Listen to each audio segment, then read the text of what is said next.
Bismillahirrahmanirrahim. Assalamualaikum warahmatullahi wabarakatuh.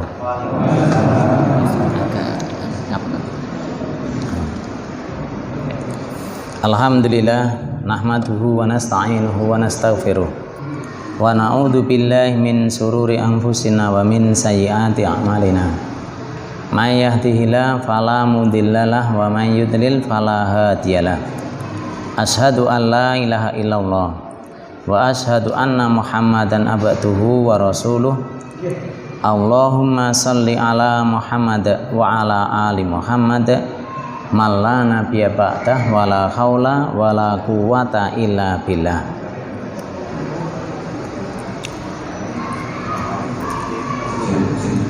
Qala Allah ta'ala fi kitabil karim, a'udzu billahi minasyaitonir rajim. Ya ayyuhalladzina amanuttaqullaha haqqa tuqatih wa la tamutunna illa wa antum muslimun. Wa qala wa tazawwadu fa inna khairaz zati taqwa. Wa qala inna akramakum indallahi atqakum. Wa qala wa may yattaqillaha yaj'al lahu makhraja wa yarzuqhu min haitsu la yahtasib. Wa qala wal takum minkum ummatun yad'una ilal khair wa ya'muruna bil ma'ruf wa yanhauna 'anil munkar wa ulaika humul muflihun. Wa qala huwallazi ba'atsa fil ummiyina rasulan minhum yatlu 'alaihim ayatihi wa yuzakkihim wa yu'allimuhumul kitaba wal hikmah wa in kanu min qablu la fi dhalalim mubin wa akharina minhum lamma yalhaqu bihim wa huwal azizul hakim.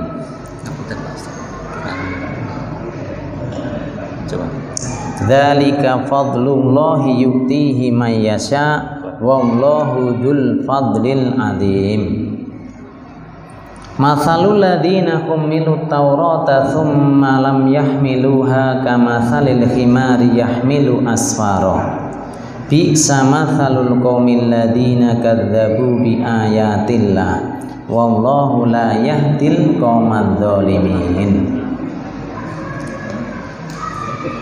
Wa qala Rasulullah sallallahu alaihi wasallam, ittaqillaha haitsu ma kunta wa atbi'is sayyi'atal hasanata tamhuha wa khaliqin nas bi khuluqin hasan.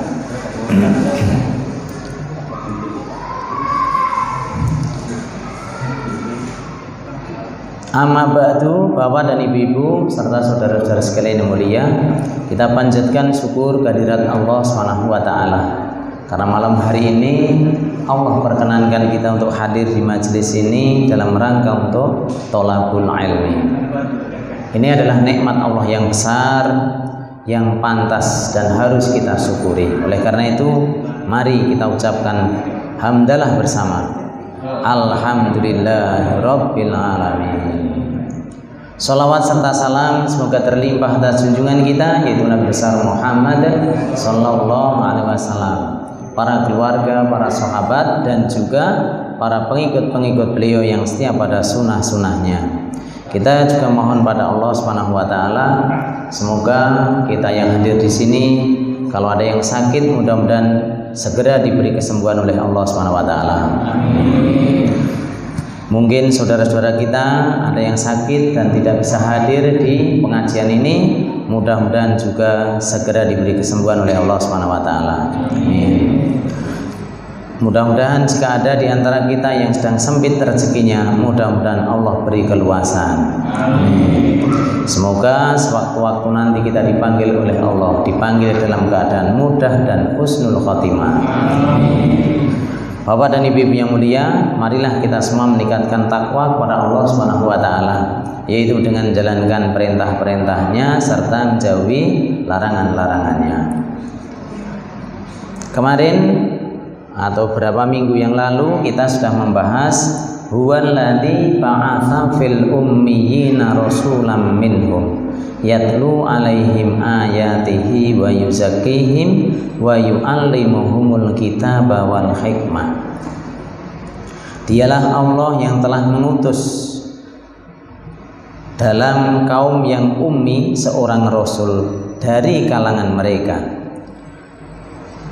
Dia membacakan atas mereka ayat-ayatnya dan mensucikan mereka, mengajarkan kepada mereka Alkitab dan Al-Hikmah atau Sunnah. Wa in kanu min qablu la fi dhalalim mubin, dan adalah mereka sebelum itu sungguh mereka di dalam kesesatan yang nyata. Nah, kemudian ayat yang ketiga, wa akharina minhum lamma yalhaqu bihim wa huwal azizul hakim.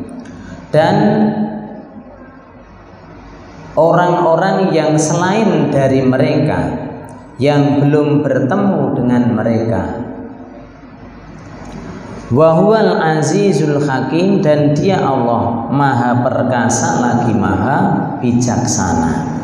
Jadi Rasul itu diutus bukan terbatas pada kalangan orang Arab atau kalangan orang Quraisy, tidak, tetapi juga terhadap mereka yang belum bertemu dengan orang-orang yang ditemui oleh Rasulullah pada saat itu, yaitu orang-orang Arab yang waktu itu belum lahir, dan juga orang-orang di luar Arab, baik yang saat itu sudah lahir maupun yang belum lahir, termasuk adalah kita orang Indonesia. Wa akharina minhum, dan orang-orang selain dari mereka. Jadi Rasulullah Shallallahu Alaihi Wasallam diutus kepada semua manusia.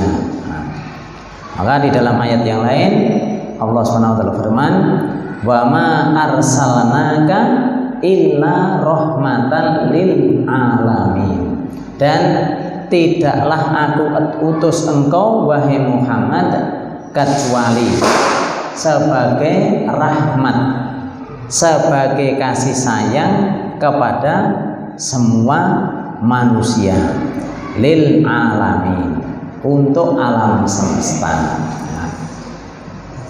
Nah, karena Rasulullah itu diutus untuk semua manusia dan sebagai rahmat bagi semua manusia, maka agama ini jangan kita nikmati sendiri.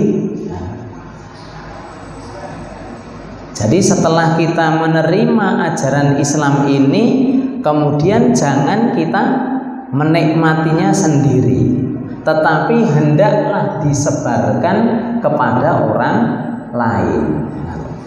Sebagaimana di dalam surah Al-Kahfi, Allah SWT berfirman, A'udzu billahi minasyaitonir rajim. Bismillahirrahmanirrahim. Alhamdulillahilladzi anzala ala 'abdihil kitab wa lam yaj'al lahu 'iwaja qayyiman liyundhira ba'san syadidan min ladunhu wa yubashshiral mu'minina alladzina ya'maluna as-solihati anna lahum ajran hasana makithina fihi abada wa yundhiral ladzina qalu ittakhadallahu walada ma lahum bihi min ilmin wala li abaihim kaburat kalimatan takhruju min afwahihim iyaquluna illa kadziba. Alhamdulillah, segala puji bagi Allah. Kita diajari oleh Allah SWT untuk mensyukuri apa? Yaitu bersyukur kepada Allah yang telah menurunkan kepada hambanya, yaitu kepada Nabi Muhammad Sallallahu Alaihi Wasallam Alkitab, yaitu Al-Quran. Walam yaj'alahu iwaja, dan dia tidak menjadikan di dalam Al-Quran itu iwajan, sesuatu yang menyimpang atau sesuatu yang bengkok. Qayyiman, lurus. Jadi Al-Quran itu lurus. Siapa yang mengambil akidah dari Al-Quran, maka akidahnya lurus. Barang siapa yang berpikir dengan cara berpikir yang diajarkan oleh Al-Quran, maka cara berpikirnya lurus. Barang siapa yang mengambil jalan hidup sesuai yang diajarkan oleh Al-Quran, maka jalan hidupnya adalah jalan hidup yang lurus. Liyundhira ba'san syadidan min ladunhu, untuk memberikan peringatan kepada orang kafir dari siksaan yang keras dari sisinya. Jadi Al-Quran itu sebagai peringatan kepada orang kafir adanya siksaan yang keras dari Allah Subhanahu wa Ta'ala. Maka kalau Al-Quran itu tidak kita sampaikan kepada orang kafir, ya kan? Mereka tidak tahu, ya, tidak tahu. Maka mereka akan tetap di dalam kekafirannya. Akan tapi kalau kita sampaikan, maka jika mereka mau, mereka bisa beriman. Tapi kalau mereka tidak mau, ya mereka tetap dalam kekafiran. Tetapi kewajiban kita adalah menyampaikan kepada orang kafir untuk mengingatkan kepada mereka. Wa yubasyirul mu'minin, dan sebagai kabar gembira kepada orang yang beriman. Alladzina ya'maluna sholihati, yang mereka beramal soleh. Annalahum ajrun hasanah, sesungguhnya bagi mereka ada pahala yang baik. Ajrun hasanah, yaitu jannah atau surga dan keridhaan Allah Subhanahu wa Ta'ala. Makitsina fihi abada, mereka orang-orang beriman itu tinggal di dalam kenikmatan itu abadan, selama-lamanya. Wa yundhirul ladzina qalu takhadallahu walada, dan Al-Quran itu memberi peringatan kepada orang yang berkata bahwa Allah itu mengambil anak atau Allah itu mempunyai anak. Bahkan mereka mempertuhan tadi orang yang dianggap anaknya tadi. Nah, jadi Al-Quran itu fungsinya memberi kabar gembira kepada orang beriman. Yang kedua, memberi peringatan kepada orang yang kafir. Yang ketiga, memberi peringatan kepada orang yang mengatakan Tuhan itu punya anak. Siapa itu? Yaitu orang Yahudi dan orang Nasoro. Orang Yahudi mengatakan Uzair itu anak Allah, sementara orang Nasoro mengatakan Isa bin Maryam itu adalah anak Allah. Lah ini harus kita beri peringatan, ya kan? Kita beri peringatan. Wa yundhirul ladzina qalu takhadallahu walada. Jadi Al-Quran datang itu untuk memperingatkan orang kafir, kemudian orang ahlul kitab atas kesalahan mereka. Bukan nyuruh kita untuk mengatakan, untuk menyampaikan selamat Natal. Keliru, ya kan? Harusnya kita ini justru mengingatkan mereka, kalian itu keliru. Kalian menganggap bahwa Allah itu punya anak, itu salah besar. Qul huwallahu ahad, katakanlah Allah itu esa. Allahus somad, Allah itu tempat bergantung. Lam yalid wa lam yulad, tidak beranak dan tidak diperanakkan. Jadi mengatakan Allah itu punya anak itu perkara besar di dalam Islam. Dalam ajaran Allah itu termasuk penyelewengan yang amat besar. Ya. Lam yalid wa lam yulad wa lam yakul lahu kufuwan ahad, dan tidak ada satupun yang setara dengan dia. Orang yang setara dengan Allah itu tidak ada. Satu makhluk pun yang setara dengan Allah itu tidak ada. Bahkan seluruh makhluknya ini berkumpul menjadi satu, menyusun kekuatan, tidak bisa setara dengan Allah Subhanahu wa ta'ala, tidak bisa. Jadi misalkan manusia zaman sekarang ini berkumpul untuk melawan Allah Subhanahu wa ta'ala, tidak akan bisa, ya kan, tidak bisa. Yo sak dunya ngumpul bareng sesuk jam 8 atau jam piro, ya kan, bumi dincot-encot ben mubengi balik misalnya, ya kan, itu ora iso, ya kan, itu nggak bisa. Ngumpul wong sak dunya nggak bisa, ya kan? Nggak ada apa-apanya orang satu dibandingkan dengan Allah Subhanahu wa ta'ala. Nah, makanya, ya kan, waliyundirul ladina qalu takhadallahu walada ma lahum bihi min ilmin wala li abaihim. Tidak ada bagi mereka itu dasar ilmunya, ya. Begitu juga orang tua mereka yang mengatakan bahwa Tuhan itu punya anak, tidak ada dasar ilmunya. Iyaquluna illa kadiba. Mereka tidak lain berkata yang dusta.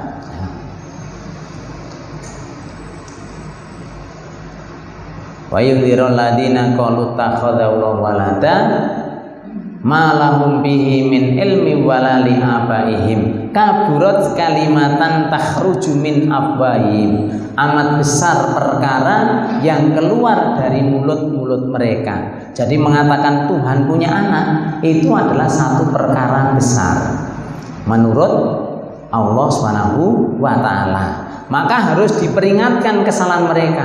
Lah kalau kita tidak mampu memperingatkan, paling tidak jangan mendukung, ya kan? Jangan mendukung kesalahan mereka. Ojo malah mengatakan selamat hari Natal, ya kan? Ojo karo kan dukung itu, ya kan? Dukung eksistensi itu, ya kan? Tidak boleh. Ya kan? Meneng wae malah bagus, ya kan itu, ya kan tuh. Timbangannya mengatakan apa? Selamat hari Natal. Kalau berani, kalau bisa, kalau sudah cukup kuat, katakanlah kepada mereka bahwa apa yang kalian ucapkan bahwa Tuhan itu punya anak itu adalah salah besar, ya kan? Salah besar, dan itu akan dimurkai oleh Allah Subhanahu wa ta'ala. Lah, wantun boten ingatkan ngoten niku. Ngelingke karo wong non muslim, wong Nasara gitu, ngandani kowe iki salah nek kondo nek Gusti Allah kuwi duwe anak itu salah. Itu perkara yang menyimpang, ya kan tuh. Pripun wantun mboten? Mboten. Nek mboten wantun paling mboten nggih mboten sah ngucapke selamat hari Natal. Nek ngucapke selamat hari Natal kok wani, niku padha karo nentang Al-Qur'an. Wong Al-Qur'an iki diturunkan untuk mengingatkan mereka, lah kok malah kita mendukung mereka, ya kan? Beberapa tahun yang lalu, ya kan, saya ketemu sama bapak-bapak pedagang di Klewer sing sok melu pengajian. Lho tak wong gur ngucapke selamat hari Natal tapi kok yo ora entuk, ya kan? Ki masalahe apa, ya kan? Apa kemudian akidah kita akan luntur, ya kan? Nah, saya suruh coba dibaca surat Al-Kahfi. Al-Qur'an iki gunane apa, ya kan? Nah, setelah diwantap, ayo kita baca bareng-bareng, ya kan? Nah, di situ kan alhamdulillahilladzi anzala ala abdihil kitaba wa lam yaj'al lahu iwaja. Segala puji bagi Allah yang telah menurunkan Al-Qur'an kepada hambanya. Kita bersyukur adanya Al-Qur'an ini, ya kan? Nah, terus fungsinya Al-Qur'an itu apa? Qayyiman liyundhira ba'san shadidan min ladunhu. Sebagai peringatan terhadap orang kafir adanya siksaan yang keras, ya kan? Dari sisi Allah SWT. Wa yubasyirul mu'minin, dan memberi kabar gembira kepada orang yang beriman. alladzina ya'maluna sholihati annalahum ajron hasanah. Sesungguhnya bagi mereka ada pahala yang baik. Makisina fihi abada. Mereka tinggal di dalamnya selama-lamanya. Wa yundirul ladzina qalut takhadallahu walada. Dan memberi peringatan kepada orang yang mengatakan Tuhan punya anak. Saiki coba, kira-kira sama apa tidak? Mengingatkan orang yang mengatakan bahwa Tuhan itu punya anak, mengingatkan kesalahan mereka, mengingatkan bahwa apa yang mereka ucapkan itu perkara besar yang akan mendapatkan murka Allah, dengan mengucapkan hari Natal. Kira-kira seiring napa mboten itu? Seiring mboten? Pakai logika loh, kan kemarin kan kalau kita mendapatkan wasiat itu kan dzalikum wasaqum bihi la'alakum taqilun, ya kan? Kalau kita mendapatkan wasiat agama itu kan supaya dipikir, ya kan? Dipikir, dimengerti, ya kan? Nah, sekarang coba Al-Quran itu fungsinya untuk mengingatkan mereka agar kembali kepada jalan yang benar, yaitu mentauhidkan Allah, ya kan? Ya kan? Tidak menganggap Tuhan itu punya anak, ya kan? Sama mengucapkan hari Natal. Niku napa seiring to niku? Tak mboten to? Bertentangan loh, bertentangan, ya kan? Mengingatkan kepada orang Nasoro, kamu jangan mengucapkan atau jangan menganggap bahwa Allah itu punya anak dengan kita mengucapkan selamat hari Natal. Itu beda, ya, bertentangan, ya kan itu. Jangan dianggap remeh, ya kan? Masalah akidah itu jangan dianggap remeh. Gitu. Ya. Nah, kembali ke tadi. Jadi Al-Quran itu untuk semesta alam. Rasulullah itu dia diutus untuk semuanya, ya kan? Bahkan termasuk kepada jin, ya? Kepada jin. Maka hendaknya kita sebagai pewaris dari Rasulullah Shallallahu Alaihi Wasallam, pewaris agama ini, ya kan, hendaknya juga menyampaikan kepada sesama manusia, ya kan. Jadi kepada orang kafir, kepada orang Nasoro, hendaknya kita sampaikan Al-Quran ini.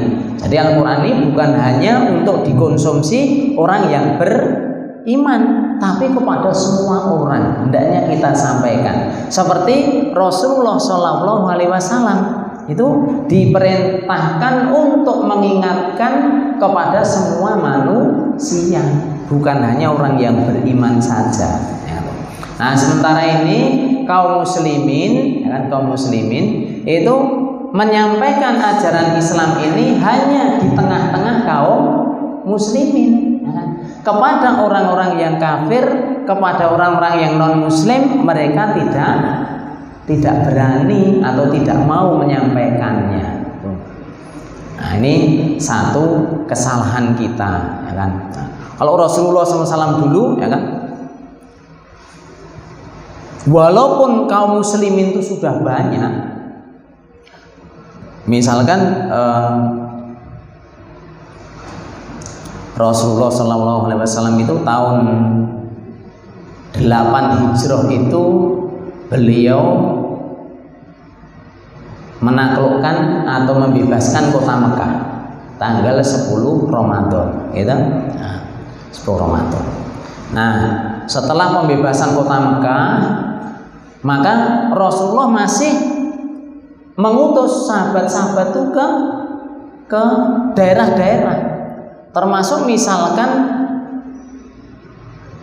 ada seorang sahabat yang diutus ke Yaman, yang dimana pada waktu itu Yaman itu masih termasuk penghuninya adalah Ahlul Kitab, orang Nasrani.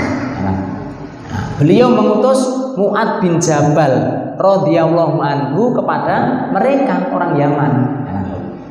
Kemudian Rasulullah berpesan, ya kan, engkau akan mendatangi suatu kaum yaitu Ahlul Kitab, maka sampaikan kepada mereka, ya, agar mereka bersaksi bahwasanya tidak ada Tuhan selain Allah. Jika mereka sudah, dan aku adalah utusan Allah.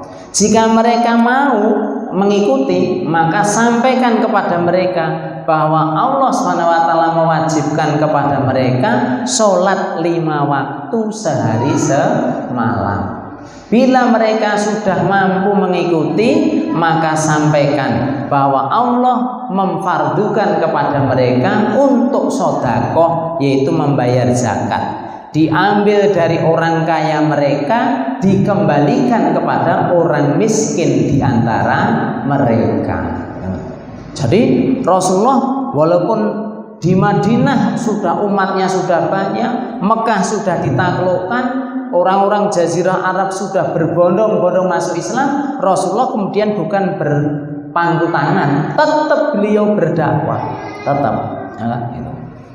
Nah ini yang harus kita lakukan, ya kan? Nah, sayang sekali memang tugas ini, pekerjaan ini, yaitu berdakwah kepada orang-orang non-muslim, itu sudah banyak ditinggalkan. Nah, banyak ditinggalkan. Nah, masjid-masjid misalkan ada seksi dakwah, mesti dakwahnya mesti ya kepada orang muslim saja. Golek mubalek, gawe jadwal pengajian, ngoten ta nggih? Nah, ora enek kok mikirke sekitar masjid itu sing urung Islam sapa wae, ya kan? Kemudian bagaimana cara mengislamkan mereka, itu tidak diinikan, ya kan? Bahkan bukan hanya di masjid-masjid, di pondok pesantren pun dana sekian miliar yang masuk setiap bulan itu hampir tidak ada yang dialokasikan untuk dakwah kepada orang non muslim. Tapi memang dakwah kepada non muslim itu memang pripun medeni, ya kan, tuh rodok apa itu, kita rodok takut, ya kan, rodok takut, ya kan. Dan itu wajar kalau kita ini berdakwah kepada orang yang non muslim itu ada rasa takut, ada rasa grogi, itu wajar, ya kan? Karena belum biasa. Kadang-kadang itu kita ini mau mengajak orang yang sudah muslim untuk sholat gitu aja, sok awake dhewe sok kok wedi gitu dan, ya kan, arep ngongkon wong sing rung sholat supaya sholat niku aja kadang masih ada rasa takut, ya kan, apalagi mengajak orang non muslim supaya menjadi muslim, itu lebih berat lagi, ya.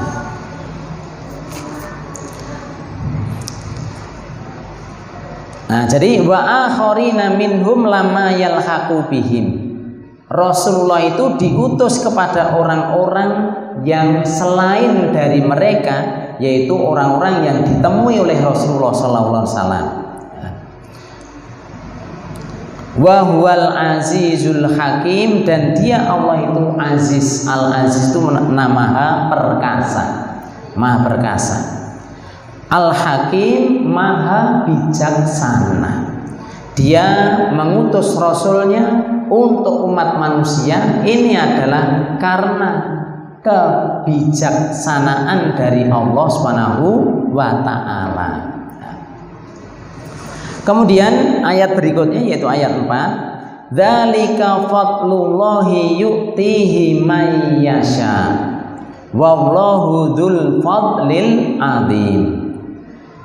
Yang demikian itu adalah karunia Allah. Dia berikan may yasha kepada siapa yang dia kehendaki. Wallahu dzul fadlil adzim, dan Allah memiliki karunia yang agung atau karunia yang besar. Adanya ajaran yang disampaikan oleh Rasul kepada manusia ini adalah termasuk fadlun. Fadlun itu karunia, pemberian dari Allah Subhanahu wa ta'ala untuk menutup hajat kita. Kita ini punya hajat, punya kebutuhan. Yang pertama yaitu kebutuhan untuk selamat di dunia, yang kedua adalah kebutuhan untuk selamat di akhirat. Nah, Al-Qur'an ini dan diutusnya Rasulullah SAW itu adalah fadilah atau karunia Allah yang sangat besar untuk umat manusia. Bapak dan ibu-ibu serta saudara-saudara yang mulia,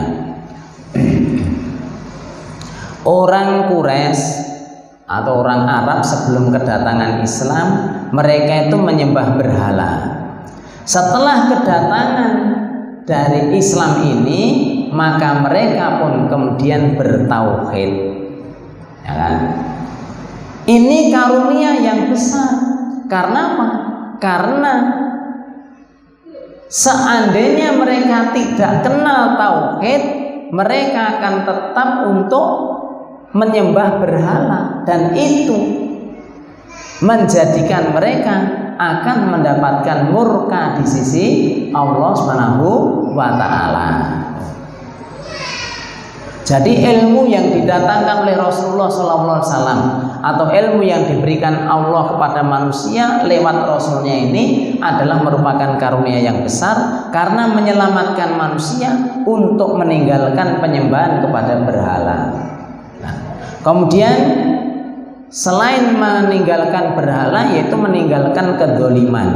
Orang-orang Arab sebelum kedatangan Rasulullah SAW itu, mereka itu banyak yang berbuat dolim, ya. Mereka biasa untuk misalkan curang dalam timbangan, ya. Curang dalam timbangan. Nah, kemudian bahkan termasuk orang Madinah, ya kan, sebelum kedatangan Rasulullah, mereka itu curang dalam timbangan. Nah, kalau manusia zaman sekarang orang curang dalam timbangan, curangnya wah biangan, ya kan. Dodol lombok si ijo dicet apa, gitu. Nah, itu curangnya masalah, ya kan, itu. Ndok pite, ya kan, dicet ben diarani ndok bebek, ya kan, tuh. Nah, semongko, ya kan, semongko. Sih pucet tau nggih jerone, ya kan, disuntik karo pewarna, kan. Oh ben ketok abang, ya kan, tuh. Ya Allah, ya kan? Sayur, ya kan, sayur, ya kan. Ben ketok ijo api, ngoten niku dicet ijo, ya kan. Ben ketok api, ngoten niku. Apa meneh ya? Oh, pokoknya banyak sekali kan? Penipuan-penipuan zaman sekarang itu ora gur timbangan, kedzaliman zaman sekarang. Nah, berarti hajat manusia zaman sekarang terhadap Al-Quran itu jauh lebih besar, karena kedzaliman yang dilakukan oleh manusia zaman sekarang itu jauh lebih besar.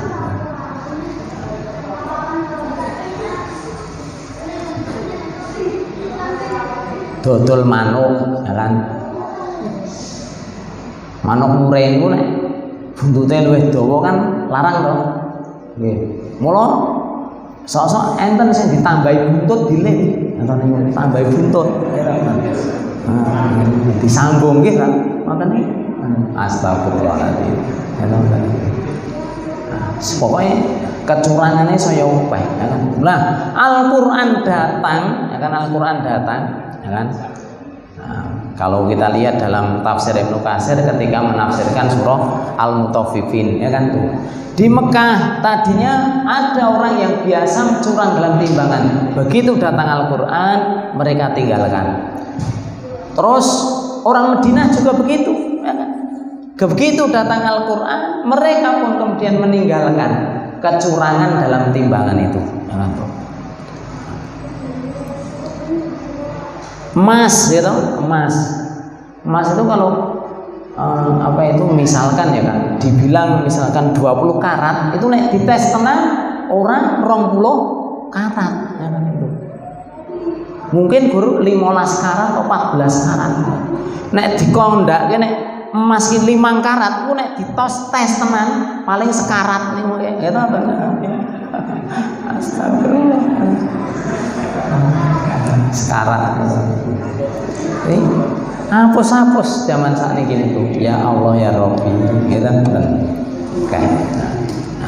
Nah, Al-Quran datang itu menjadikan orang yang mau menerima selamat dari kedoliman itu. Ya kan? Kalau tadinya dolim, kemudian menjadi adil. Ya. Ini karunia besar. Orang yang tadinya berbuat dolim, setelah kenal Al-Quran, dia tinggalkan kedoliman. Ini karunia besar. Musyrik dia tinggalkan, kemudian menjadi muwahhid, orang yang bertauhid, karunia besar, ya kan? Dolim dia tinggalkan, kemudian menjadi adil, itu juga merupakan karunia besar. Dzalika fadlullahi yu'tihi may yasha. Bayangkan, ya kan, orang Arab yang saat itu jahiliyah, sangat terbelakang. Mereka setiap saat terlibat peperangan antar suku yang melelahkan hanya gara-gara sepele. Kemudian mereka menjadi pembawa ajaran Islam ini, menjadi cahaya bagi seluruh dunia. Oh, Masya Allah, ini adalah karunia Allah Subhanahu wa Ta'ala. Begitu juga ketika dulu orang Jawa itu belum kenal Islam, ya jahiliyah, ya kan? Sebelum Wali Songo datang ke sini atau jauh sebelumnya ada dai-dai datang ke sini, orang Jawa tidak kenal Islam, ya kan? Mereka pakaiannya masih begitu, ya kan? Cara hidupnya masih sangat rendah, ya kan? Begitu kenal Islam, Masya Allah, ya kan? Dulu tanya orang-orang tua kita dulu sebelum kenal Islam, jenenge ngidu yo sak nggon-nggon, gitu. Nguyuh yo sak nggon-nggon, gitu. Masya Allah. Ibu-ibu ini arep neng pasar, ya kan, krasa nguyuh misale, niku ya segur langsung begagah ngono tok, ya kan. Wong nganggo jare itu langsung osor-osor ngono tok, ya kan. Itu zaman biyen urung kenal Islam, tapi begitu kenal Islam jadi bersih, ya kan? Mereka tidak mau buang air sembarangan, ya. Oh, ini karunia Allah yang sangat besar dengan kedatangan Islam itu, ya. Kita jadi kenal tauhid, kita jadi kenal keadilan, ya. Coba Bapak dan Ibu-ibu, adil iki basa Jawane apa? Adil. Apa basa Jawane adil? Angel toh, golek angel. Sebabnya kemungkinan memang orang Jawa tidak kenal adil sebelum kedatangan Islam. Nggak kenal keadilan. Maka nggak ada kata padanan dari adil dalam bahasa Jawa. Wallahu a'lam bishawab, ya kan itu. Nanti kalau ada yang menemukan, ya alhamdulillah, ya kan itu. Tapi sampai hari ini saya belum menemukan adil itu dalam bahasa Jawa ini opo, ya kan gitu. Ya kan? Masya Allah. Ya. Nah, insya Allah pertemuan yang akan datang akan kita bahas ayat yang ke-5, insya Allah, ya kan? Kita tadabbur bersama, mudah-mudahan bermanfaat bagi kita fit dunia wal akhirah. Tentu banyak salahnya, saya mohon maaf yang sebesar-besarnya. Sambil mari kita tutup dengan doa. A'udzubillahi minasyaitonirrajim. Bismillahirrahmanirrahim. Allahumma ighfir lil mu'minina wal mu'minat wal muslimina wal muslimat al ahya'i minhum wal amwat bi rahmatika ya arhamar rahimin. Rabbana ighfir lana wal ikhwanina alladziina sabaquna bil iman wa la taj'al fi qulubina ghillan lil ladziina amanu Rabbana innaka ra'ufur rahim. Rabbana la tu'akhirna in nasina aw akhtana. Rabbana wa la tahmil alaina isran kama hamaltahu 'alal ladzina min qablina. Rabbana wa la tuhammilna ma la taqata lana bih wa'fu 'anna waghfir lana warhamna anta maulana fansurna 'alal qaumil kafirin. Allahumma inna nas'alukal huda wat tuqa wal 'afafa wal ghina. Allahumma inna nas'aluka 'ilman nafi'a wa rizqan thayyiban wa amalan mutaqabbala. Allahumma afrigh alaina sabra wa wasabbit aqdamana wansurna 'alal qaumil kafirin. Allahumma afrigh 'alaina sabra wa tawaffana muslimin. Rabbana atina fid dunya hasanah wa fil akhirati hasanah wa qina adzabannar. Rabbana taqabbal minna innaka antas samiul alim wa tub alaina innaka antat tawwabur rahim. Wa sallallahu ala Muhammadin wa ala ali Muhammad walhamdulillahi rabbil alamin. Demikian, mohon maafnya apabila ada salah. Semoga bermanfaat bagi kita fid dunya wal akhirah. Billahi taufiq wal hidayah. Wassalamualaikum warahmatullahi wabarakatuh.